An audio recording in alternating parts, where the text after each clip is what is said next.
In this example, we're going to be dividing two rational expressions. Remember, when we're dividing, we have to change it to a multiply and then flip it over. Let's go ahead and try to do that now. So, I'm going to write out what I have, x squared plus 7x plus 10 over x squared minus 7x minus 8. And now I'm going to change things. And this division is going to become a multiplication, and this part needs to get flipped over. So on top I'm going to have x squared minus 1, and on the bottom I'll have 6x plus 30. That's the way those always have to begin. Now we just have a multiplication problem, and we know how to do those.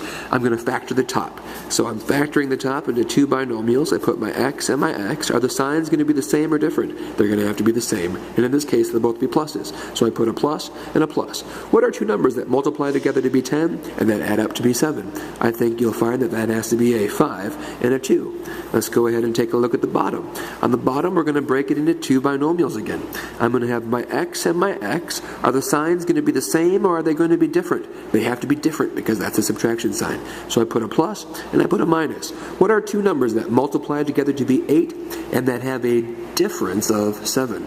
This can be tricky because we oftentimes forget that you can multiply a number times 1 to get the same number. So how about if we try an 8 and a 1? Do you see that 1 times negative 8 is negative 8, and 1 plus negative 8 is negative 7? Let's bring down the multiplication sign.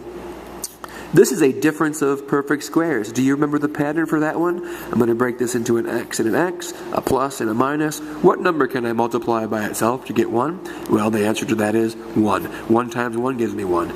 Now down here, this cannot be broken into a product of two binomials, but it does have a greatest common factor.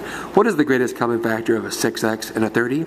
You're right if you said 6. So I'm pulling out a 6, and on the inside we have an x because 6 times x is 6x, plus 6 times 5 gives me 30. This has now been factored completely. Let's cancel out any of the common factors from the top and from the bottom. There's an x plus 5, and down here is an x plus 5, so those ones cancel out. Are there any other common factors? Well, here's an x plus 1, and down there is an x plus 1, so those ones cancel out. I don't see any other common factors. So what's left on top? On the top we have x plus 2 and the quantity x minus 1. That is what's on top. And what was left on the bottom? Well, on the bottom I still have this 6, and I have that quantity x minus 8, so I'm going to write that as 6 times the quantity x minus 8. And this has been simplified completely.